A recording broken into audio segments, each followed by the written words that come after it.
Good morning students. ખરેખર હું ખુશ થયો કે તમે મોટાભાગના વિદ્યાર્થીઓએ એક્સ્ટ્રા લેક્ચરની ડિમાન્ડ કરી. પણ જે લોકોને કદાચ ઈચ્છા હશે લેક્ચર ભરવાની પણ એ ખુલીને બહાર નથી આવતા, તેઓને મારી રિક્વેસ્ટ કે તેઓ પોતાનો મત રજૂ કરે. બીજું એ ઓબ્ઝર્વેશનમાં આવે કે જે લોકો વધારે ઇન્ટરેક્ટ થાય છે તેઓનું રિઝલ્ટ કમ્પેરેટિવલી સારું આવી શકતું હોય છે. થોડા એન્થુઝિયાઝમ હોવા જોઈએ અને એ બેઝિક નેચર તમારે ડેવલપ કરવાનો છે કે તરત જ મેસેજ કરીએ કે ના સર અમારે ભરવું છે કે નથી ભરવું. એવું નથી કહેતો કે તમારે લેક્ચર ભરવું છે, પણ એ તમારી વિલિંગનેસ તમે જ્યારે બતાવો ને તો એનાથી કહીએ ને કે સોનામાં સુગંધ ફળી કહેવાય. સોનું પોતે કિંમતી છે પણ જો સુગંધવાળું હોય તો એથી વધારે કિંમત વધી જાય. એ હાઇપોથેટિકલ છે, સોનામાં સુગંધ ન હોય, પણ આપણે એમ કહીએ સોનાથી વધારે સારું ક્યારે કહી શકે જો સુગંધ ભળે તો તમે બધા બેઝિકલી સારું વિચારતા હો, પણ જ્યારે તમે તમારી વિલિંગનેસ બતાવશો તો ઓર તમને મજા આવશે, ટીચર્સને પણ મજા આવશે. 11 બીજું કંઈ જ નથી કે તમારા વિચારો ઉપર બહુ આધાર રાખે છે. તમને પરાણે મેં કહીએ અને તમે કરો અને તમારી ઈચ્છાથી કરો તો રિઝલ્ટમાં બહુ મોટો ડિફરન્સ ઊભો થાય છે. જે લોકો બેસ્ટ રિઝલ્ટ પ્રોડ્યુસ કરે છે તે વિદ્યાર્થીઓ કે મીડિયમ રિઝલ્ટ પ્રોડ્યુસ કરે તે વિદ્યાર્થીઓ કામ કરવામાં ટીચર્સ જ્યારે સોંપતા હોય તો બે રીતે થાય. એક તો પોતે ખુશ થાય કે નાના વર્ક કરી નાખીશું, અને બીજો પરાણે કરે. એટલે રિઝલ્ટમાં ડિફરન્સ ઊભો થતો હોય છે. એટલે તમારે એક જ વિચારવાનું, મજા લેવાની, જે અહીંથી કહીએ રસ તમારે બતાવવાનો કે નાના અમારે કરવું છે, તો તમને ખૂબ જ સારા પરિણામ આપશે. તો આજે એક્સ્ટ્રા લેક્ચર હું તમને આપું છું. મેં તમને ગઈકાલે બી આપ્યું હતું, કીધું હતું કે થોડું એડવાન્સ હશે પણ વિચારશો તો આવડી જશે. ગમે ત્યારે આ કરવું તો જરૂરી છે. સહેલું કરાવી રાખીશે તો એક વખત તો તમારે આનો પડકારનો સામનો કરવો પડશે. તમે બધાએ 10મામાં જોયું કે ગણિતનું પેપર સહેજ ટફ નીકળ્યું એટલે ઘણાને મુશ્કેલી પડી. પણ જો તમે માનસિક રીતે તૈયાર રહો કે ભાઈ ગમે એટલું પેપર ટફ આવે, આપણે તૈયારી જેવી કરવી છે, તો આવું બને નહીં. ઓકે, તો આપણે આજે પાછું સ્ટાર્ટ કરીએ. તો અહીં એક 10 કિલોગ્રામ દળનો પદાર્થ પડ્યો છે અને આ એક સપાટી ઉપર છે. અહીંયા ઘર્ષણ નથી લાગતું. ઘર્ષણનું ચેપ્ટર તો પછી છે, ભાઈ ઘર્ષણ નથી લાગતું, છે અડી એટલે હલવા માંડે છે માનવાનું. 200 ન્યૂટનનું બળ 60 ડિગ્રીએ લાગે તો એક્સ દિશાનું બળ કેટલું? આને આપણે એક્સ દિશા કહી દઈએ છીએ અને આપણે વાય દિશા કહી દઈએ છીએ. આ કીધા વિના તમે જવાબ બી ન આપી શકો. કોઈ કે મારે અહીંયા એક્સ લેવું છે તો લઈ શકાય. તો આપણે જાણીએ છીએ કે એક્સ દિશાનો ઘટક મારે જોતો હોય તો એફ એક્સ બરાબર F1 કહેવાની જરૂર નથી, cos થીટા પાસેની બાજુ એટલે કે 200 ગુણ્યા cos 60. cos 60 ની કિંમત હવે તમને યાદ રહી ગઈ હશે, 1/2 એટલે કે 100 ન્યૂટન થાય. તો 200 ન્યૂટનનું બળ ભરે લાગતું, પણ એક દિશામાં તો 100 ન્યૂટન. હવે સાથે સાથે વાય ગણિત નાખું, ભલે પૂછ્યું નથી મેં, નહીં છે સોરી. તો એફ વાય દિશાનું કેવું થશે? તો એફ સાઇન થીટા. તો 200 ગુણ્યા sin 60 એટલે કે 200 ગુણ્યા √3/2 એટલે કે 100 ગુણ્યા √3. ની કિંમત છે 1.73. તો હું 1.7 લઉં તો ચાલશે, એટલે 170 ન્યૂટન. આનો આ જ પ્રશ્ન, આનો આ જ જવાબ આવે જો અહીંયા આ ખૂણાને બદલે એમ કીધું અહીંયા 30 આપ્યા છે અને આ નથી આપેલા. તો અહીંયા જો 30 હોય તો અહીંયા 60 થાય, તો આ રીતે ગણતરી કરી શકાય. અથવા તો અહીંયા 30 જ મારો ઉપયોગ કરવો હોય તો cos 60 ની જગ્યાએ cos sin 30 આવી જશે. શું આવી જશે? sin 30. અને અહીંયા આગળ cos 30 આવી જશે, કારણ કે થીટાની નજીક સાઈડ આ કહેવાશે એટલે આ cos બનશે. y ઘટક થીટાની નિયર સાઈડ આવશે એટલે 30 ની નજીક એટલે અહીંયા cos 30 થઈ જાય. સોરી, cos sin 30 થઈ જાય. શું થઈ જાય? sin 30 થઈ જાય. x ઘટક મારો સામેનો છે અને પાછળનો ઘટક છે એ કયો છે? cos. તો cos 30 એટલે y ઘટક, બરાબર. એવી રીતે કરી શકીએ. x દિશાનો પ્રવેગ શોધો તો એટલો બળ છે કે x દિશાનો બળ જોવાનું હોય. આ બળ ભલે ગમે તેટલું લાગતું પણ x દિશાનું બળ તો કેટલું છે? 100 ન્યૂટન છે. તો આપણે F બરાબર m એ સૂત્રની તમે જૂનું આવી ગયેલું છે અને હજી આવશે બી ખરું. તો એ બરાબર F અપોન m. x દિશાનો એટલે હું x લખું છું. તો પ્રવેગ એ મને x દિશાનો જ મળે. હવે થોડું વિચારી લેવાનું. જે દિશાનું આપણે બળ લગાવી એ દિશાનો પ્રવેગ જ મળે. તો fx મારા કેટલા છે? 100 ભાગ્યા 10 એટલે કે 10 પ્રવેગનું પારિમાણિક એકમ છે મીટર પ્રતિ સેકન્ડ સ્ક્વેર. સમજ આવ્યું? y દિશામાં કોઈ એમ કહેતો પણ y દિશામાં નીચે ગ્રેવિટીને કારણે ઉપર જ નહીં જઈ શકે એટલે ઉપર મુવમેન્ટ નહીં થાય, જમણી બાજુ થશે. જો આ મુક્ત હોત તો પછી ઉપરની દિશામાં પ્રવેગ થાત. જો કોઈ પણ પ્રકારનું ગ્રેવિટેશનલ ફોર્સ ન લાગતો હોય તો ગુરુત્વ બળ નીચે લાગતું હોય એ તમે જાણો છો. જે આપણે આગળ બધું આવવાનું છે બરાબર. અત્યારે આને ધ્યાનમાં હું લેતો નથી, બરાબર છે. થોડોક પ્રશ્નનો ફેરફાર કર્યો એટલે તમને વધારે. હવે એ બે બળો લાગે છે. એક તો અહીંયા 300 ન્યૂટનનું બળ લાગે છે 60 ડિગ્રીએ અને 200 ન્યૂટનનું બળ લાગે છે 30 ડિગ્રીએ. તો મારો પ્રશ્ન હું પૂછું કે કઈ દિશામાં પ્રવેગ ઉત્પન્ન થશે? ઓકે, કઈ દિશામાં? તો હું આને x દિશા કહી દઉં અને ઉપરની y દિશા કહી દઉં. તો મારે f ના x ઘટક શોધવાનો, y ઘટકની જરૂર નથી કારણ કે આ તો ગુરુત્વાકર્ષણ બળ લાગવાનું છે એટલે ઉપર નહીં જાય માની લઈએ. જય પણ ખરું પણ આપણે માત્ર વાત કરીએ છીએ x દિશામાં ખસશે કે y દિશામાં. નહીં ત્યાં તો બળ વધારે છે, ઉપર જતું રહે ખરું. તો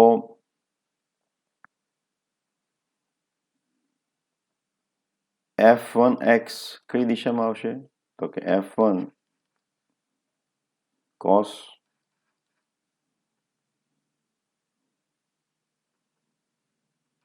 x ધ્યાનમાં રાખવાનું છે. f1 cos θ1, f1 એટલે 300 અને cos 60 એટલે કેટલા આવશે? 150 આવશે કે cos 60 એક દ્વિતીયાંશ. અને f2x કેટલું આવશે? તો f2x આવશે આપણું f2 cos θ2 એટલે કે 200 into cos 30. તો આ cos એટલે √3/2 એટલે કે 100 ગુણ્યા √3 જે આગળ તેમ જ તે એટલે કે 170 ન્યૂટન. તો અહીંયા આગળ 150 ન્યૂટન લાગે છે, અહીંયા આગળ 170 ન્યૂટન લાગે છે. તો પરિણામી બળ કયું લાગશે? તો કે પરિણામી કોણ મોટું છે? આ મોટું છે કે આ મોટું છે? તો f2x મોટું છે માઇનસ f1x. તો એ કેટલા થશે? 170 માંથી 150 બાદ કરવાના. તો ખરેખર 20 ન્યૂટનનું બળ ઋણ x દિશામાં લાગશે. સમજમાં આવ્યું? પરિણામી બળ ક્યાં લાગશે? ઋણ x દિશામાં. અને હવે પ્રવેગ ઉત્પન્ન થશે કઈ બાજુ? ડાબી બાજુ ઉત્પન્ન થશે. કઈ બાજુ ઉત્પન્ન થશે? ડાબી બાજુમાં. તો કે પ્રવેગ ધારો કે મારે ગણવો હોય તો પ્રવેગ બરાબર ax બરાબર f અપોન m, x દિશાનો લેવાનો અને કેટલો થશે? 20 ભાગ્યા 5 એટલે કે 4 મીટર પ્રતિ સેકન્ડ સ્ક્વેર માઇનસ x દિશામાં. હવે આને માઇનસ x દિશામાં બતાવવા માટે આમે લખી શકાય. ax એટલે શું થાય? માઇનસ x એટલે શું થાય? -4i મીટર પ્રતિ સેકન્ડ સ્ક્વેર. અને જો બળ મારે બતાવવું હોય 20 બળ તો પરિણામી બળ એ કેટલું લાગશે? તો કે -20i ન્યૂટન. સમજમાં આવ્યું? તમે -i કરો એનો અર્થ એવો ડાબી બાજુ લાગે છે. હવે અહીંયા આગળ વાય દિશાના શોધવાના કીધા નથી, પણ વાય દિશાનું શોધવું એટલા માટે તમારો કોન્સેપ્ટ વધારે સારો ક્લિયર થાય. તો હવે F1y શોધી કાઢું. બરાબર છે, F1y. તો F1y મારે જોતો હોય તો F1 sin θ1 થશે. થીટાની સામેની સાઈડ એટલે આવડી આ થાય ઉપરની દિશામાં. એટલે તો F1 એટલે 300 અને sin 60. sin 60 ની કિંમત કેટલી છે? તો કે √3/2. આ ઉડી જશે એટલે 150 આવી જશે. અને 150 અને એ 1.7 નો ગુણાકાર કરીએ આપણે. 15 ને 150 ને 15 વત્તા 75 એટલે 1500 1600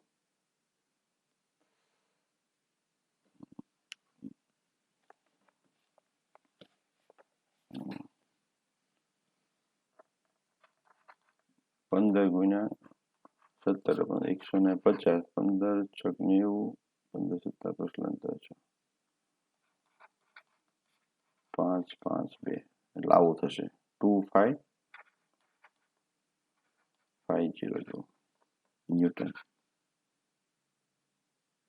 255 ન્યૂટન. બરાબર છે. આ શું આવશે? F1y. અને F2y હું શોધી કાઢું તો એ થશે F2 sin θ2. તો F2 કેટલું છે? 200 ગુણ્યા sin 30. sin 30 ની કિંમત કેટલી છે? 1/2. એટલે કેટલા થશે? 100 ન્યૂટન. તો તમે જુઓ અહીંયા આગળ આ કેટલા છે? 255 અને 100. એ બે એક જ દિશામાં આવે છે એટલે પરિણામી બળ y કેટલું? y દિશામાં કેટલું થશે? બેનો સરવાળા જેટલું થશે. અહીંયા બાદબાકી કે બે સામસામી થાય છે. આ આમ જાય છે, આ આમ જાય છે. જોયું તમે? આનો ઘટક અહીંયા આવે ડાબી બાજુ અને આનો ઘટક આવે જમણી બાજુ. એટલે બેની બાદબાકી. આનો ઘટક ઉપર આવે અને આનો ઘટક ઉપર આવે એટલે આ બેનો સરવાળો થશે. આને કહેવાય F2y, આને કહેવાય F1y. આ કહેવાય F1x અને આ કહેવાય F2x. તો F1x ને F2 સામે છે એટલે બાદબાકી થાય અને આ એક જ દિશામાં છે એટલે સરવાળો થશે. તો આપણે પરિણામી બળ કહીએ F y દિશાનું પરિણામી. તો આ બેનો સરવાળો થશે 255 વત્તા 100 એટલે કે 355 ન્યૂટન. હવે મારે એને XYZ માં બતાવવું હોય તો શું થશે? FYR બરાબર 355. જેવો અહીંયા હું જે કરું એટલે આ શું બની જશે? સદિશ બની જશે. ખબર પડી ને? તો આનો આ ખરેખર આપણે ઘટકો શોધ્યા છે. આ એક બળ છે, આ બીજું બળ છે. તો એનો x ઘટકનો સરવાળો કર્યો, y ઘટકનો સરવાળો કર્યો, બીજું કાંઈ નથી કર્યું. તો આ ખરેખર પ્રશ્ન જુદી રીતે પૂછ્યો. આપણે આવું કરતા હતા ને, સદિશ A છે, પછી સદિશ B છે, તો એના x ઘટક, B નો x ઘટકનો સરવાળો, એનો y ઘટક, B ના y ઘટકનો સરવાળો, એ તમારો પરિણામી સદિશ આવડો આવે. તો અહીંયા આપણે એ જ કરવાનું છે. પણ અહીંયા બળ તમને આ રીતે આપેલા છે એટલે તમને તો એમ થાય કે આ તો શું છે, પણ ખરેખર આ સદિશ સરવાળાનો દાખલો છે. એટલે તમને આઈડિયા આવે કે જે સદિશ સરવાળો આપણે શીખ્યા એને આપણે વ્યવહારિક રીતે કઈ રીતે ઉપયોગ કરવાનો હોય. તો એ તમે જોઈ શકો છો. x ઘટક આપણે ગણો, આનો x ઘટક ગણ્યો, એ બેનો સરવાળો કર્યો, પણ અહીંયા ઋણ હતું એટલે બાદબાકી થઈ ગઈ. આનો y ઘટક ગણ્યો, આનો પણ y ઘટક, બે એક જ દિશામાં છે, સરવાળો થઈ ગયો. એટલે હજી એમ કે પરિણામી બળ મને એમ કે તો શું કરવાનું? તો આ હાવ એક્ઝેક્ટ પરિણામી બળ કેટલું થશે? તો x જે આપણે પહેલો x ઘટક શોધ્યો એ અને હવે y ઘટક શોધ્યો તે, એ બે મારે સરવાળા કરી નાખવાના. તો ઉપર કેટલું આવ્યું હતું? 20 આવ્યું હતું ને? તો -20i અને વત્તા 355 જે એ આપણો પરિણામી બળ કહેવાય. કદાચ એમ કીધું ને પરિણામી બળ છે તો શોધો, તો આ રીતે ગોતી શકાય. બરાબર. પણ અત્યારે જે પ્રશ્ન પૂછવાની પદ્ધતિ આખી જુદી હતી, તો આ કરવાની જરૂર નથી. પણ આ ખરેખર એક બળ આમ લાગે છે, કયું બળ હતું? F1. બીજું બળ કેમ લાગે છે? આમ. કયું? F2. આ બળ આ ખૂણો તમને આપ્યો હતો, આ ખૂણો આપ્યો હતો, પરિણામી બળ કેટલું? તો આ જવાબ આવે. સમજમાં આવ્યું ને? F2 કેટલું હતું? જે હોય તે. F1 કેટલું? જે હોય તે. અહીંયા ખૂણો આપેલો છે, આ ખૂણો. આનું પરિણામી બળ કેટલું? તો આ તમારો જવાબ છે. પણ આ કોઈ ઉપર લાગે છે એટલે તમને એમ થાય કે આવું તો આપણે શીખ્યા નથી, પણ ખરેખર સદિશ સરવાળોનો આ દાખલો છે. બરાબર છે? નેક્સ્ટ, P બિંદુ પરનું પરિણામી બળ શૂન્ય હોય તો F2 અને F3 બળ શોધો. હાલો આપણે બીજી રીતે પાછો પ્રશ્ન બનાવ્યો. આની પર પરિણામી બળ શૂન્ય છે. આ એક બળ લાગે છે 100 ન્યૂટનનું આ દિશામાં. તો આ F2 લગાડીને F3 લગાડી તો પરિણામી શૂન્ય થઈ જાય છે. તો એનો અર્થ એવો થઈ જાય કે હું F1 નો x ઘટક ગણી નાખું. એ કેટલો થશે? તો કે F1 cos θ એટલે કે 100 cos 30. cos 30 ની કિંમત કેટલી છે?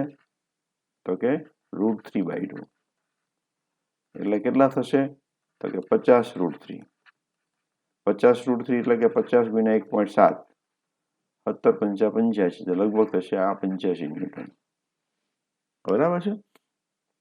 એવી રીતે F1y હું શોધી કાઢું તો F1 sin θ એટલે કે 100 ગુણ્યા sin 30 એટલે કે 50 ન્યૂટન. તો આ બળ કઈ દિશામાં આવશે? હવે તમને ખબર પડી ગઈ છે. આ x દિશા છે, આ y દિશા છે. તો આ મારું શું આવ્યું? F1y. આ શું આવ્યું? F1x. સમજમાં આવ્યું?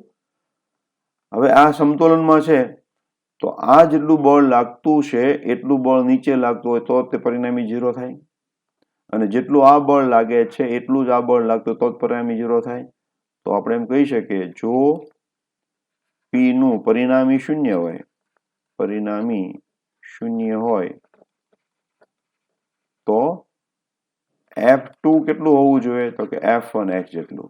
અને F3 કેટલું હોવું જોઈએ? તો કે F1y જેટલું. આ કેટલું છે? F1x તો કે 85 ન્યૂટન. અને આ કેટલું છે? તો કે 50 ન્યૂટન. સમજમાં આવ્યું? તો જો હું આને 85 ન્યૂટનનું બળ લગાડું, અહીંયા 50 ન્યૂટનનું બળ લગાડું તો P ઉપર પરિણામી બળ શૂન્ય થાય. કારણ કે આ બળને બે ઘટકો છે, એક બળ અહીંયા લાગશે, એક અહીંયા ઘટક લાગશે. તો આપણે પહેલા ઘટકો શોધી કાઢવાના અને પછી આ ગણતરી કરવાની થાય. બરાબર છે? એવી જ રીતે આગળ બીજો પાછો પ્રશ્ન છે, જો P પર લાગતું પરિણામી બળ શૂન્ય હોય તો F2 અને F3 શોધો. હવે તમે જુઓ અહીંયા 4 બળ લાગે છે, 1 2 3 ને 4. અહીંયા 3 જ લાગતા હતા. તો આ તમને આપેલું છે ઉપર ઓલરેડી એક તો બળ લાગે છે અને F1 ને કારણે પણ ઉપર બળ લાગશે. કેમ? તો કે એનો y ઘટક આવશે. તો આનો y ઘટક હું અહીંયા કહી દઉં તો આને શું કહેવાય?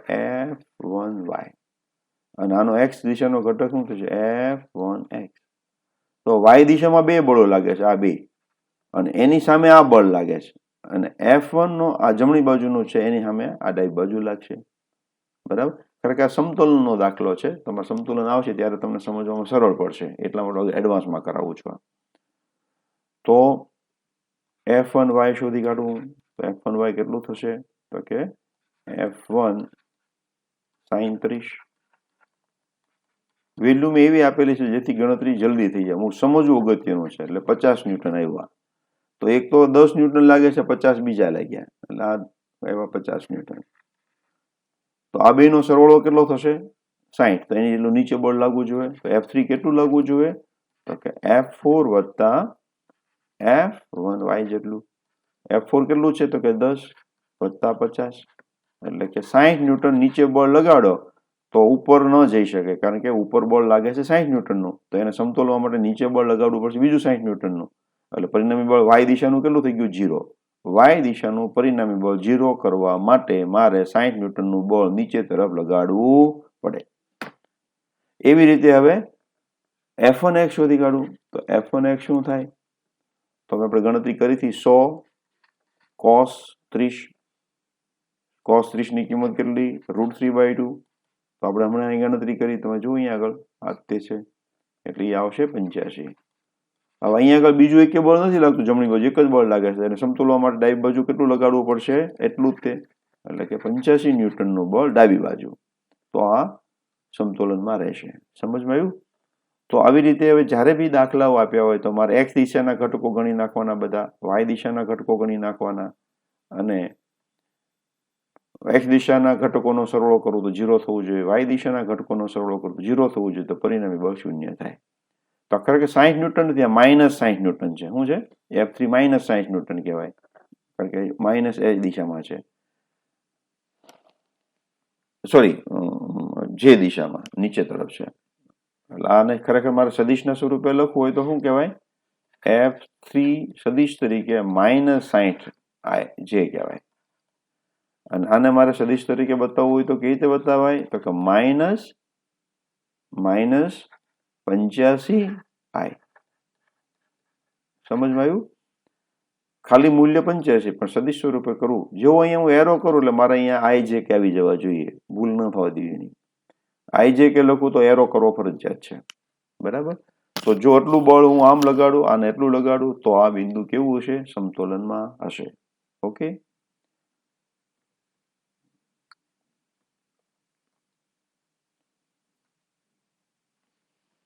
હવે એક થોડું થિયોરિટિકલ. તો અહીંયા આગળ એબીસી 3 સદિશો છે, એના દ્વારા બનતો ત્રિકોણ છે, અને આ ત્રિકોણનું આપણે ક્ષેત્રફળ શોધવું છે.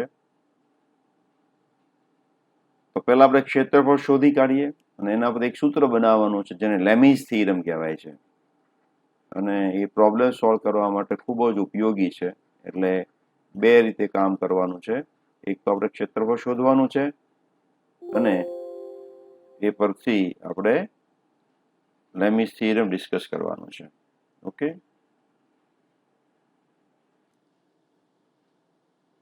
આપણે જાણીએ છીએ કે ધારો કે હું PQR નામ આપી દઉં છું, PQR, ત્રિકોણ PQR. તો કે ત્રિકોણ PQR નું ક્ષેત્રફળ તો આપણે જાણીએ છીએ 1/2 પાયો ગુણ્યા વેધ. આ આપણું ફોર્મ્યુલા છે. તો અહીંયા આગળ હું વેધ તરીકે અહીંયા લઈ લઉં છું RM. તો આપણે લખી શકીએ 1/2 પાયો એટલે કે PQ અને વેધ એટલે કે RM. આ સૂત્ર તમને આવડવું જોઈએ, પહેલા બી લખાવ્યા હતા મેં તમને. PQ એટલે શું છે? તો કે એનું મૂલ્ય, P થી Q એટલે કે એનું મૂલ્ય, અને RM એને હું H ધારો કે નામ આપી દઉં છું. એ શું છે? તો એના માટે હું બીજો ત્રિકોણ લઉં, તો કે ત્રિકોણ PRM માં સાઇન બીટા હું લઉં, તો કે સાઇન બીટા બરાબર શું થશે? સામેની બાજુ ભાગ્યા કર્ણ. કર્ણ એટલે RP, એટલે કે H/RP એટલે કે C નું મૂલ્ય. તો આપણે લખી શકીએ H બરાબર C સાઇન બીટા. લખી શકાય?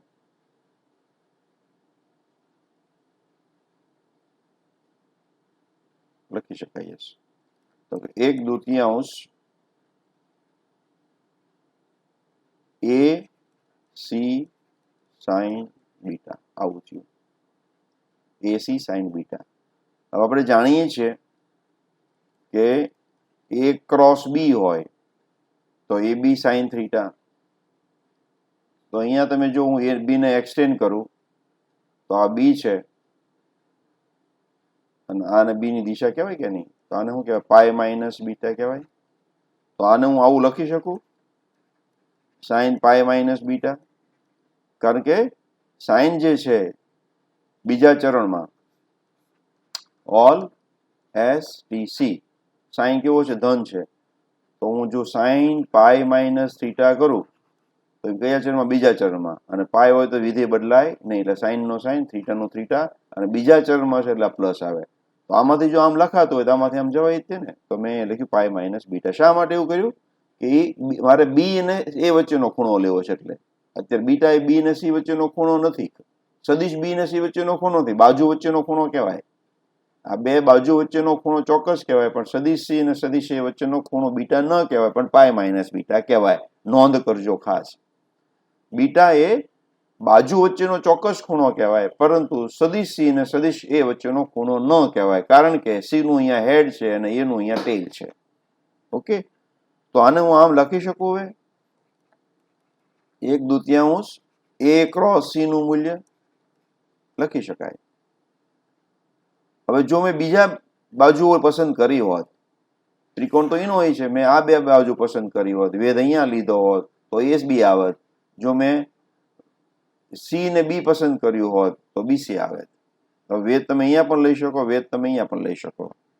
જવાબમાં ફેર પડવાનો નથી, કારણ કે જ્યાં સુધી ત્રિકોણ ન બદલાય ત્યાં સુધી એરિયા ન બદલાય. ઘર તમારું ઈનું ઈ હોય તો એમાં કાંઈ એરિયા બદલાઈ જવાનો નથી. તો આને એમ લખી. તો બીજી રીતે આમે આવે, એ ક્રોસ સી ની જગ્યાએ શું આવત? બી ક્રોસ સી આવી શકત.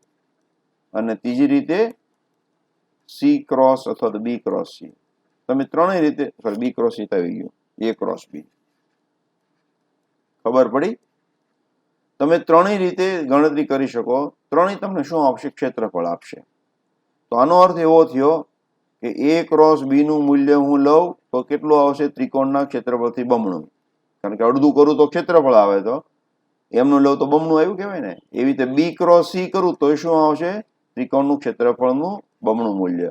અથવા તો સી ક્રોસ એ કરું તો પણ મળશે ત્રિકોણના ક્ષેત્રફળથી બમણું મૂલ્ય. ક્ષેત્રફળ શોધવાનું સૂત્ર આવી ગયું છે. હવે બીજું કઈ કરવાનું નથી. આ ક્ષેત્રફળથી બમણું મૂલ્ય, ક્ષેત્રફળથી. હવે હું આગળનું લેમીસ થિયરમની વાત કરી રહ્યો છું. હવે તો આને આપણે શું કહેવાય? એ બી અને બે વચ્ચેનો ખૂણો કેટલો છે? પાઈ માઇનસ બીટા, કે pi minus gamma. Pi minus gamma. અહીંયા થશે B C sine pi minus alpha. તમે જુઓ, બી અને સી વચ્ચેનો ખૂણો, આ તમારું બી છે, આ તમારું સી છે. તો અહીંયા આલ્ફા ની પાઈ માઇનસ આલ્ફા ખરેખર કહેવાય. શું કહેવાય? પાઈ માઇનસ આલ્ફા. અને C A sign pi minus gamma. મેં એનું ફરી વાર લખ્યું, આનું કારણ છે, આગળ સૂત્ર તારવી દો. એટલે એ બી, આ શું આવ્યું? બીજા ચરણમાં, એટલે સાઇન ગામા. બીસી એટલે sine alpha, sign pi minus alpha એટલે સાઇન આલ્ફા. અને C A sign pi minus gamma એટલે સાઇન ગામા. ફરી વાર, કારણ કે બીજા ચરણમાં છે, બીજા ચરણમાં સાઇન ધન છે. તો હું બધાને એબીસી વડે ભાગી નાખું. દરેક પદને એ બી સી વડે ભાગતા તો આપણી પાસે શું આવશે? A B sine gamma upon ABC બરાબર BC sine alpha upon ABC બરાબર C A sine gamma upon ABC. બરાબર. તો હવે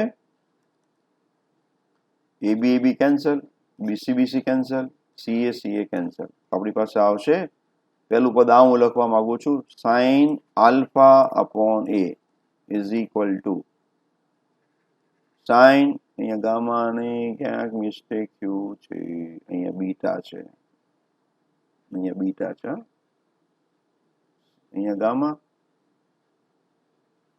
એ બી વચ્ચે કયો છે? જો ભાઈ, એ ને બી વચ્ચે કોણ છે? ગામા છે. અને એસી વચ્ચે કોણ છે? બીટા છે. બીટા છે. એસી વચ્ચે કોણ છે? બીટા. અહીંયા બીટામાં લખવાનું છે.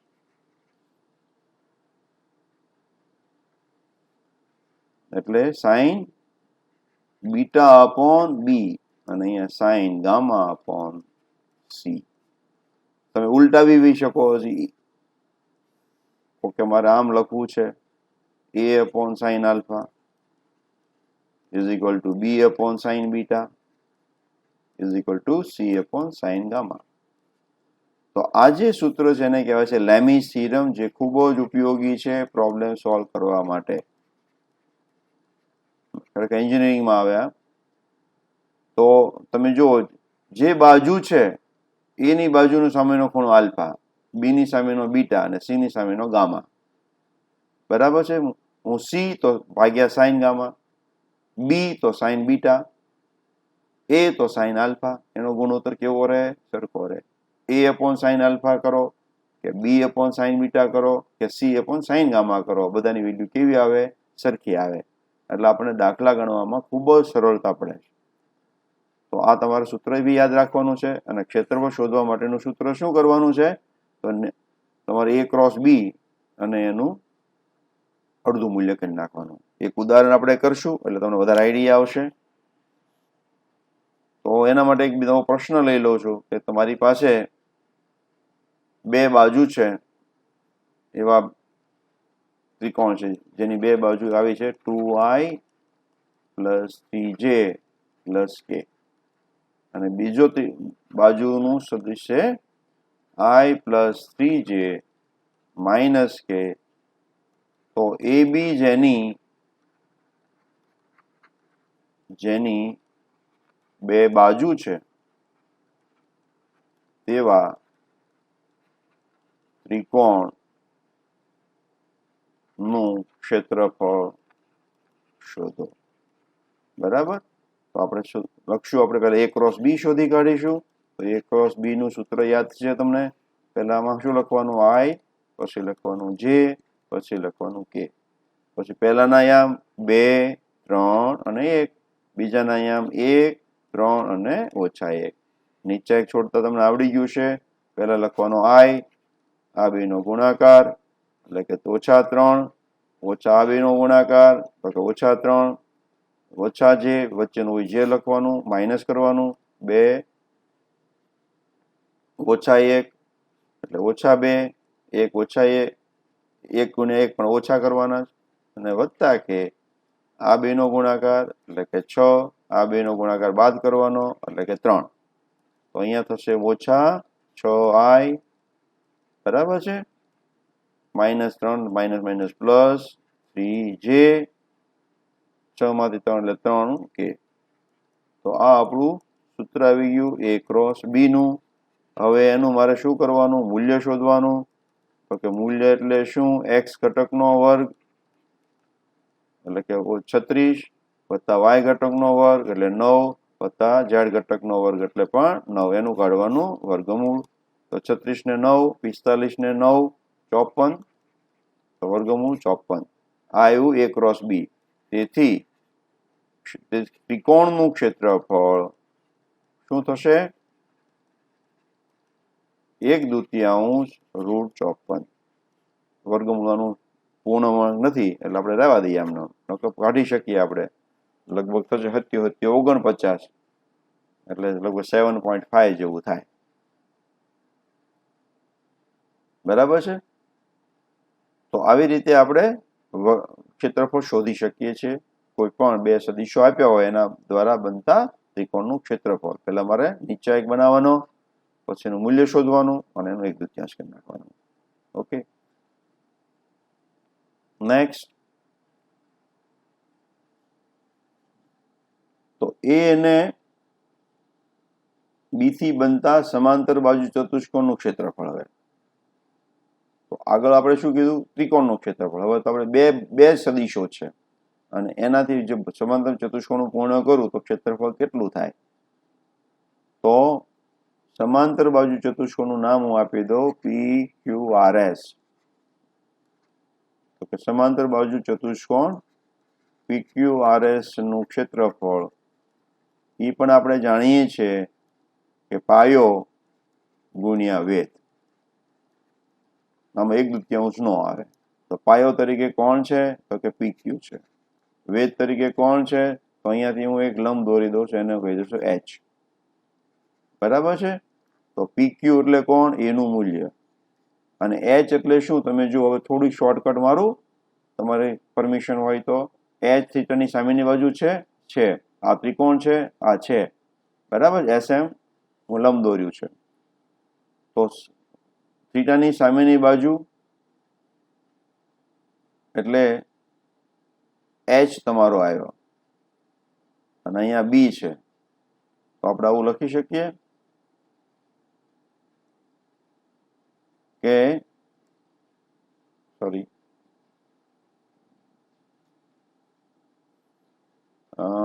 h/ps બરાબર sin થીટા.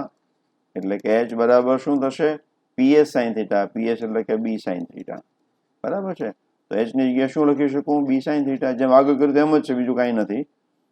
આગળ એમ જ હતું પણ અહીંયા ત્રિકોણ આમ હતો, અહીંયા આખી બાજુ છે એટલે ત્યાં 1/2 આવતો, અહીંયા નહીં આવે, એટલો ફેર પડશે. આને શું કહેવાય? a ક્રોસ b કહેવાય. તો આ a ક્રોસ b નું મૂલ્ય આવી ગયું. તો જો ત્રિકોણ કે તો 1/2 કરવાનું અને ચતુષ્કોણ કે તો 1/2 નહીં કરવાનું. ખબર પડી શા માટે નહીં કરવાનું? તો આ ધારો કે ત્રિકોણ થયો, તો આટલું ક્ષેત્રફળ એટલે ત્રિકોણ, પણ એનું બમણું કરું એટલે ચતુષ્કોણ. એટલે ત્રિકોણ, આટલું ત્રિકોણ છે એનું બમણું કરું એટલે ચતુષ્કોણ થયું ને. એટલે ત્રિકોણમાં 1/2 આવે, ચતુષ્કોણમાં 1/2 ન આવે, એટલો ફેર છે.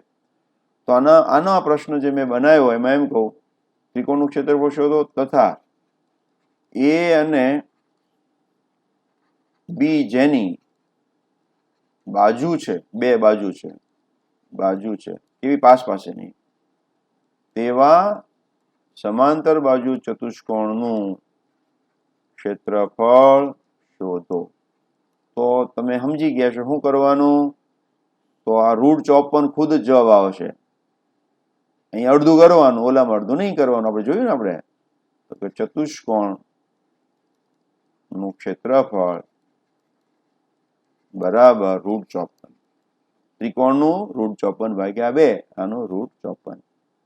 તો હવે જ્યારે બી આવો પ્રશ્ન પૂછે તો મૂંઝવણ આવવી જોઈએ નહીં. સીધું ત્રિકોણ હોય તો A×B શોધી કાઢવાનું, એનું મૂલ્ય શોધી કાઢવાનું, એને 2 વડે ભાગી નાખવાનું. અને ચતુષ્કોણ કે તો 2 વડે ભાગવાની જરૂર નથી. ઓકે, તો આગળ વધીએ. આ બધા થઈ ગયા છે દાખલા આપણા. યસ,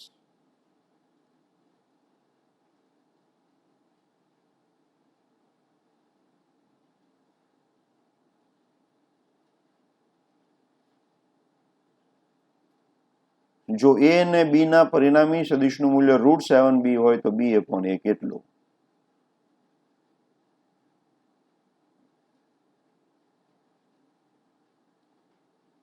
તો આપણે જો પરિણામી સદિશ R હોય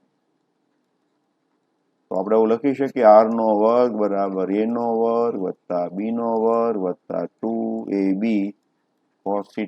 થઈ શકે કે ન થઈ શકે? તો R બરાબર કેટલા આપ્યા છે તમને? √7. એટલે √7² બરાબર A² વત્તા B² વત્તા 2AB cos 60 ડિગ્રી આપેલા છે અહીંયા. તો આ થશે A² વત્તા B² બરાબર વત્તા 2AB cos 1/2, cos 1/2 આ ઉડી જશે.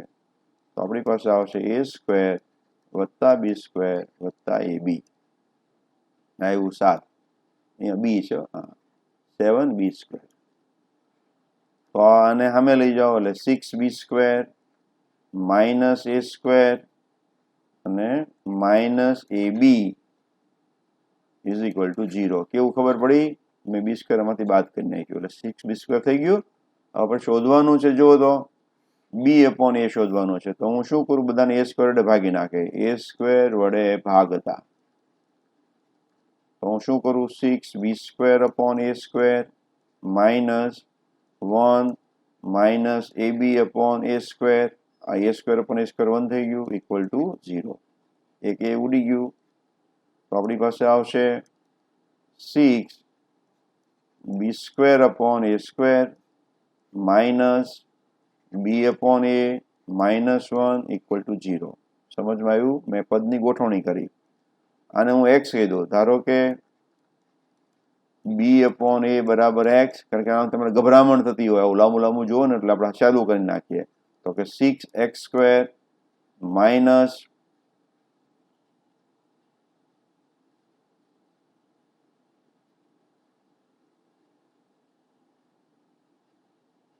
x minus 1 equal to 0. સમજમાં આવ્યું? B/A ને મેં x કહી દીધું. હવાના અવયવ પાડવાના. તો તમે અવયવ પાડતા આવડે છે તમને? કઈ રીતે પડશે?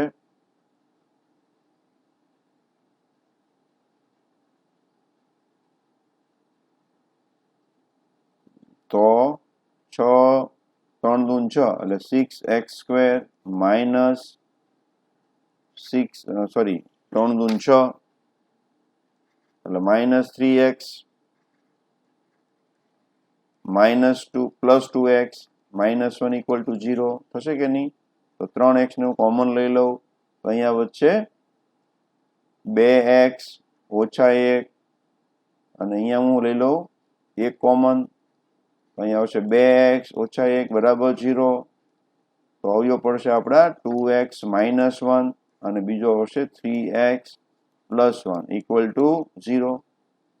તો 2x માઇનસ 1 બરાબર 0 થઈ જશે અથવા તો 3x પ્લસ 1 બરાબર 0 થઈ જશે. એટલે કે x બરાબર શું થઈ જાય 1/2 અને x બરાબર શું થઈ જાય -1/3.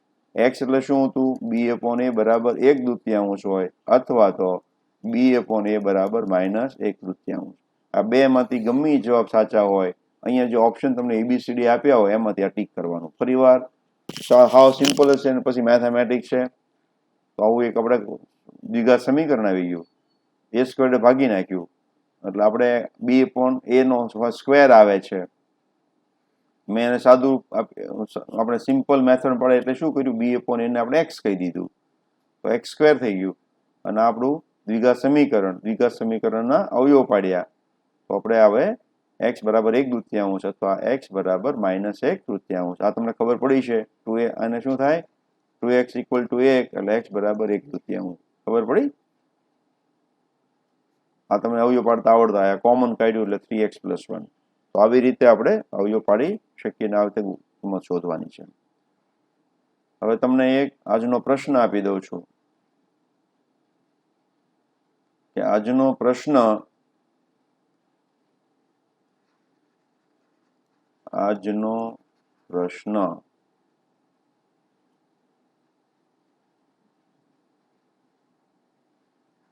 જો a બરાબર i plus j minus k, b બરાબર 2i plus j plus k હોય તો a ક્રોસ b અને b દ્વારા બનતા સમાંતર બાજુ ચતુષ્કોણનું ક્ષેત્રફળ શોધો. a ક્રોસ b અને b દ્વારા બનતા સમજો પ્રશ્ન. a ને b આપેલા છે તો a ક્રોસ b અને b દ્વારા બનતા સમાંતર બાજુ ચતુષ્કોણનું ક્ષેત્રફળ શોધવાનું છે. આજનો આ પ્રશ્ન છે. Okay, thank you very much.